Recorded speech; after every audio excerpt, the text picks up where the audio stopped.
यह वीडियो आप सभी के लिए बहुत ही महत्वपूर्ण होने वाली है, क्योंकि इस वीडियो में हम लोग कुछ प्रमुख यौगिकों के नाम और उसके अणुसूत्र से कहने का मतलब कि संकेत सीखने वाले हैं।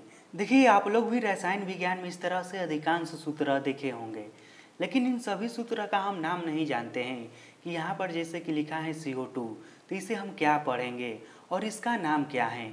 तो यही सब इस वीडियो में हम लोग सीखने वाले हैं।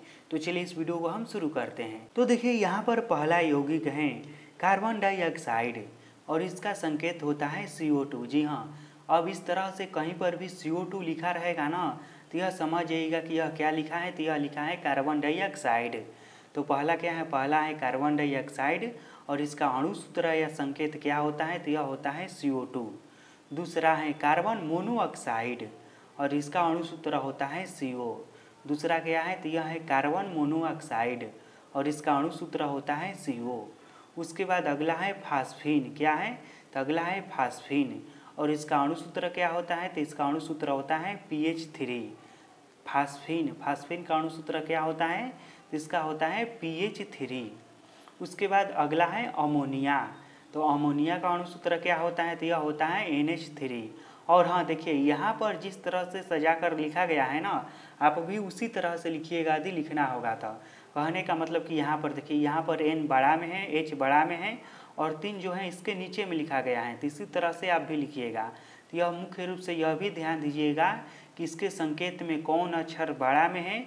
जो अक्षर बड़ा में होगा उसे बड़ा में लिखिएगा और जो छोटा में होगा उसे छोटा में लिखिएगा। ऐसा नहीं है कि मान लीजिए अपने मन से यहाँ पर जैसे कि C बड़ा में लिखा हुआ है तो आप छोटा में लिख दीजिएगा। तो यदि छोटा में लिखिएगा तो उसका अर्थ कुछ और ही हो जाएगा। उसके बाद अगला देखिए, यहाँ पर है हाइड्रोक्लोरिक अम्ल। क्या है, तो हाइड्रोक्लोरिक अम्ल और इसका संकेत क्या होता है, तो यह होता है HCl। क्या होता है, तो यह होता है HCl। और इसमें देखिए H बड़ा में है, C भी बड़ा में है, लेकिन L जो लिखा है यह छोटा में लिखा गया है। ठीक, तो आप भी जब भी लिखिएगा इसको हाइड्रोक्लोरिक अम्ल को, तो इसी तरह से लिखिएगा। H बड़ा में लिखिएगा, C बड़ा में लिखिएगा और L छोटा में लिखिएगा। तो यह भी आप लोग ध्यान दीजिएगा। और इसे हम दूसरे तरह से भी पढ़ सकते हैं। यहाँ पर है ना हाइड्रोक्लोरिक अम्ल, तो इसे हम इस तरह से भी पढ़ सकते हैं, हाइड्रोजन क्लोराइड। ठीक, उसके बाद अगला है सल्फ्यूरिक अम्ल। क्या है, तो सल्फ्यूरिक अम्ल है। इसका संकेत क्या होता है, तो इसका संकेत होता है H2SO4। क्या होता है, तो H2SO4, जिसे हाइड्रोजन सल्फेट भी कहा जाता है। उसके बाद अगला है नाइट्रिक अम्ल। क्या है, तो यह है नाइट्रिक अम्ल। इसका संकेत क्या होता है, तो इसका संकेत होता है HNO3। नाइट्रिक अम्ल, इसका संकेत क्या होता है, तो यह होता है HNO3। और हाँ देखिए, जितना भी प्रमुख प्रबल अम्ल है ना, प्रबल से कहने का मतलब कि शक्तिशाली अम्ल, वह यही 3 गो है। पहला है हाइड्रोक्लोरिक अम्ल, उसके बाद है सल्फ्यूरिक अम्ल और उसके बाद है नाइट्रिक अम्ल।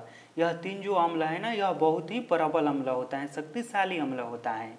उसके बाद है नाइट्रस अम्ल। नाइट्रस अम्ल का संकेत क्या होता है, तो यह होता है HNO2। नाइट्रस अम्ल का संकेत क्या होता है, तो यह होता है HNO2।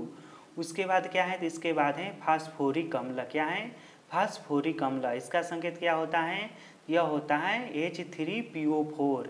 क्या होता है, तो H3PO4 फास्फोरिक अम्ल। इसका संकेत होता है H3PO4। उसके बाद है बेरिक अम्ल। क्या है, बेरिक अम्ल। इसका संकेत होता है H3BO3। बेरिक अम्ल, इसका संकेत होता है H3BO3। उसके बाद है एल्युमिनियम क्लोराइड। क्या है, तो एल्युमिनियम क्लोराइड, इसका संकेत होता है Al। उसके बाद Cl3। क्या होता है, एल्युमिनियम क्लोराइड, इसका संकेत होता है AlCl3। उसके बाद अगला है बेरियम क्लोराइड। क्या है, तो बेरियम क्लोराइड, इसका संकेत होता है BaCl2। बेरियम क्लोराइड, इसका संकेत होता है BaCl2। उसके बाद है जिंक क्लोराइड। क्या है, तो जिंक क्लोराइड। यह सब जो है ना, यह सब यौगिक का नाम है, जिंक क्लोराइड। इसका संकेत क्या होता है, तो इसका संकेत होता है ZnCl2। और हाँ देखिए, यह जैसे में लिखा है जिंक क्लोराइड, तो इसका संकेत यह है ना ZnCl2। या कहने का मतलब कि इन सब का किसी का भी संकेत यह सब है ना, तो यह सब कैसे बनता है और किस तरह से आता है, यदि आप कहेंगे तो इस पर भी मैं वीडियो बना दूंगा, जिससे आपको यह सभी याद करने की आवश्यकता नहीं पड़ेगी। यदि आपसे कहा जाए ना इसी तरह से कि जिंक क्लोराइड का सूत्र बताइए, तो आप अपने आप से ही बता देंगे कि जिंक क्लोराइड का सूत्र क्या होता है। आपको यह सब याद करने की भी आवश्यकता नहीं पड़ेगी। लेकिन फिलहाल आप लोग काम चलाने के लिए यह सब भी याद कर लीजिएगा तो बहुत ही अच्छा रहेगा।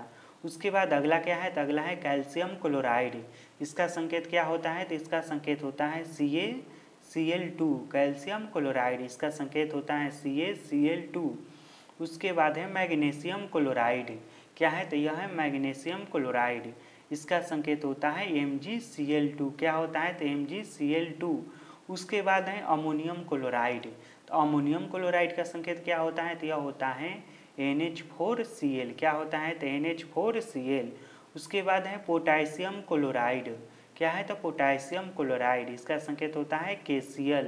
उसके बाद है सोडियम क्लोराइड। तो सोडियम क्लोराइड का संकेत क्या होता है, यह होता है NaCl। और जानते हैं सोडियम क्लोराइड किसे कहा जाता है, सोडियम क्लोराइड नमक को कहा जाता है। जी हाँ, जो नमक हम लोग खाते हैं ना घर में, उसी का संकेत होता है NaCl और यह नमक का सूत्र है। ठीक, उसके बाद अगला है एल्युमिनियम ऑक्साइड।